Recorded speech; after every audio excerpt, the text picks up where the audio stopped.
عليا ربنا يخليك. عنده فيديو وحش ليه عريان يجيله وانا مش عارفه اعيش. دي سما المصري طالعه تعلن توبتها. انت مالكش ان انت تشكك في توبتها ابدا يا عم، حتى لو طالعه تركب الترند احنا قابلين. ان خدعنا في الله ان خدعنا له. يمكن طالعه النهارده عشان ترند، لما انا وانت ندعي لها ربنا يثبتها وتتوب بجد، ومع ذلك احنا نحكم بالظاهر، والظاهر ان هي طالعه تعلن توبتها. واجب علينا ان احنا نعينها وندعي ليها ربنا يثبتها. اي حد كان بيشوف الفيديوهات بتاعتها القديمه اعرف انك لو اتفرجت عليها دلوقتي الذنب ذنبين. ذنب انك بتشوف حاجات وحشه وده ذنبه كبير عند ربنا، ذنب انك بتشوف حاجات وحشه الواحده تبرأت من الحاجات دي قدام ربنا. ربنا يتقبل منك يا استاذه سما وتكوني نموذج صالح لكل اللي لسه مش عايزين يتوبوا. وصلوا الفيديو ده يمكن يوصل لسما المصري نفسها.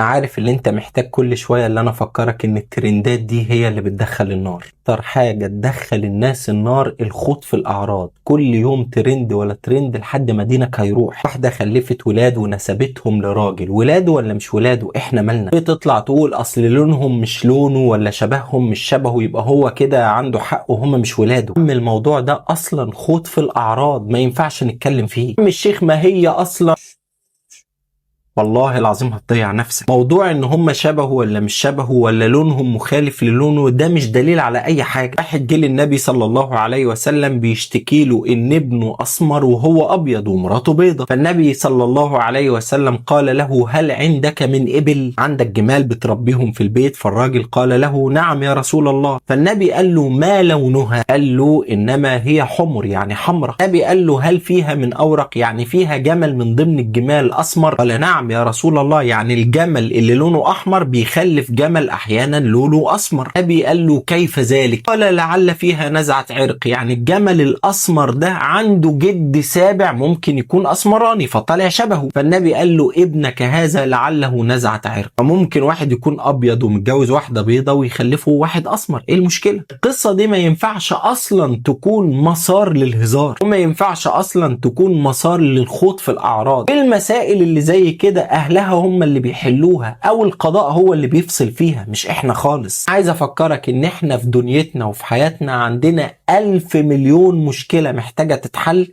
قبل ما نوصل لولاد احمد عز وزينة. الله يخليك بلاش تضيع دينك على حاجة تافهة. يا ريت بقى توصل الفيديو ده لغيرك. مع السلامة.